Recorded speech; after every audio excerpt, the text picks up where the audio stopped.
So this is just like James Comey with Hillary Clinton in the United States.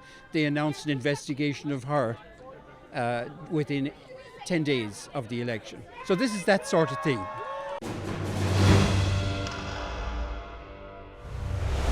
Sheila Gunn Reid for TheRebel.media. I'm here deep in Rachel Notley's riding today, although I'm not here to give my old friend, the former Premier, a bit of a visit from me. I'm actually here at the first campaign stop in Alberta for Justin Trudeau. It's behind me there. You can see the lineup of people sort of forming. And tonight is the night of the first debate, the Maclean's debate.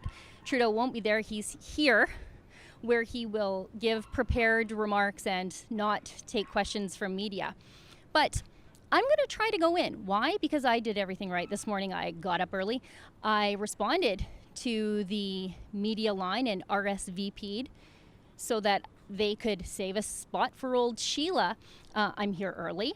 And I also sat through a media freedom conference where Liberal MP Chrystia Freeland told the world and hundreds of journalists that it is our right and our responsibility to go to events like this to hold politicians to account. So I'm going to find out if the Liberal Party is going to put their money where Chrystia Freeland's mouth is, and I'm going to see if they let me in. I might not be able to catch the interaction on my camera here, but I have my trusty GoPro on, and let's go give it a whirl. I'm doubtful, but I'm willing to be pleasantly surprised.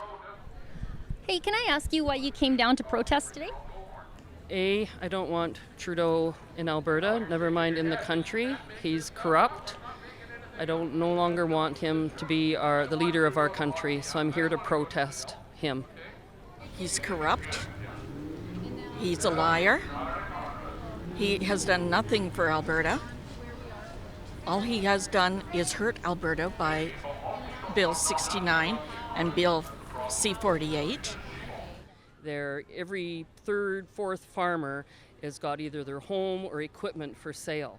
He's killing off industry, one industry at a time. And eventually we're all going to be forced to move into a city where he doles out the money to us, and that's what we get to live on.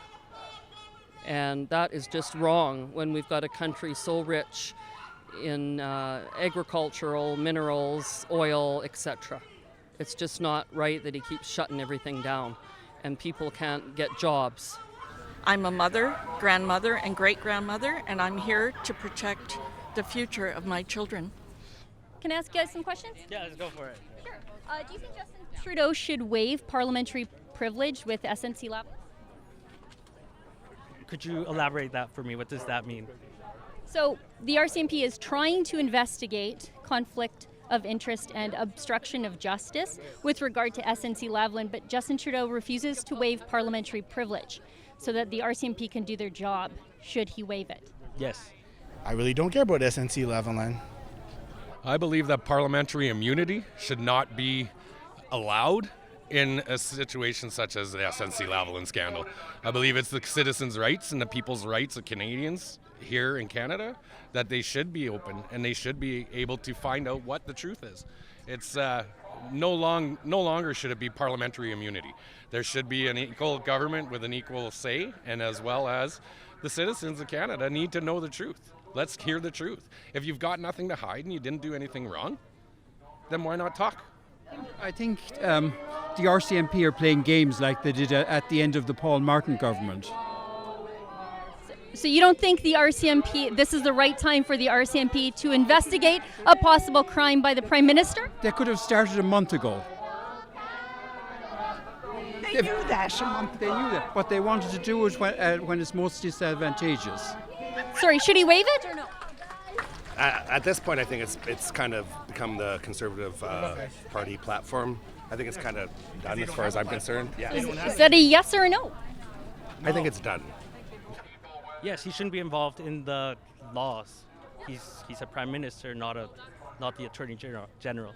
So this is just like James Comey with Hillary Clinton in the United States. They announced an investigation of her within 10 days of the election. So this is that sort of thing. There shouldn't be new investigations at the beginning of So that's all I have to say. Thank you. So do you think that Canadians deserve to know whether or not their Prime Minister committed a crime before they go to the polls? Sure. So my name is Christina. I'm very sorry, but we kind of have a general party rule here that Rebel is not allowed at events.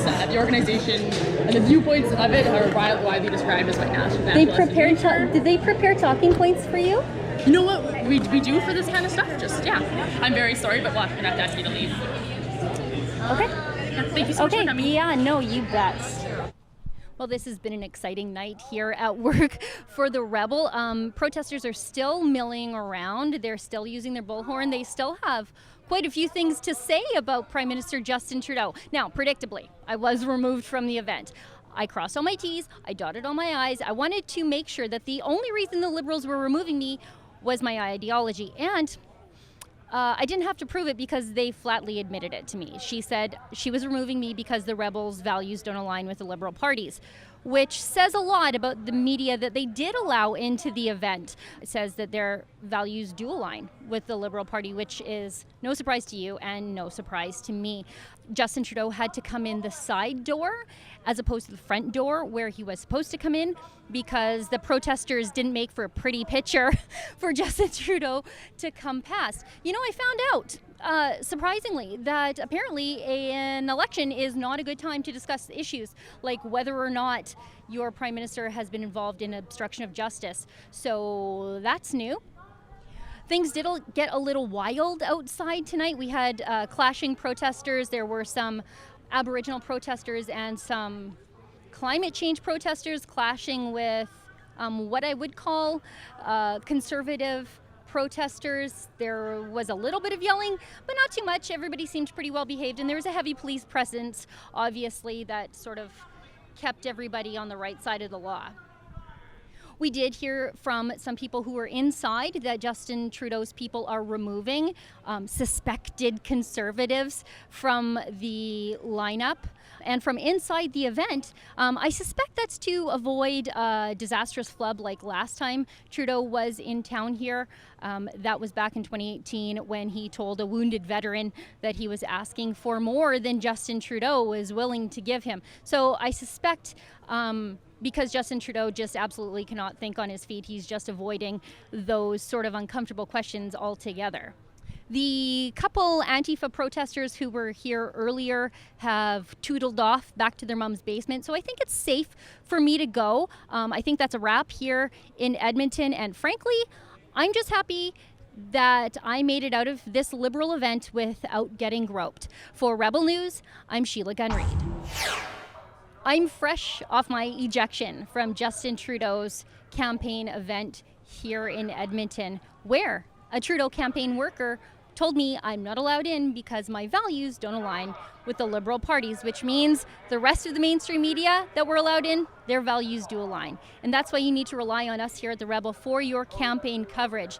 Go to campaign2019.com to see our plan to cover the election. And while you're there, if you'd like to help cover the cost for us to go to these sorts of campaign events to ultimately be ejected like I was, you can do that too there at campaign2019.com.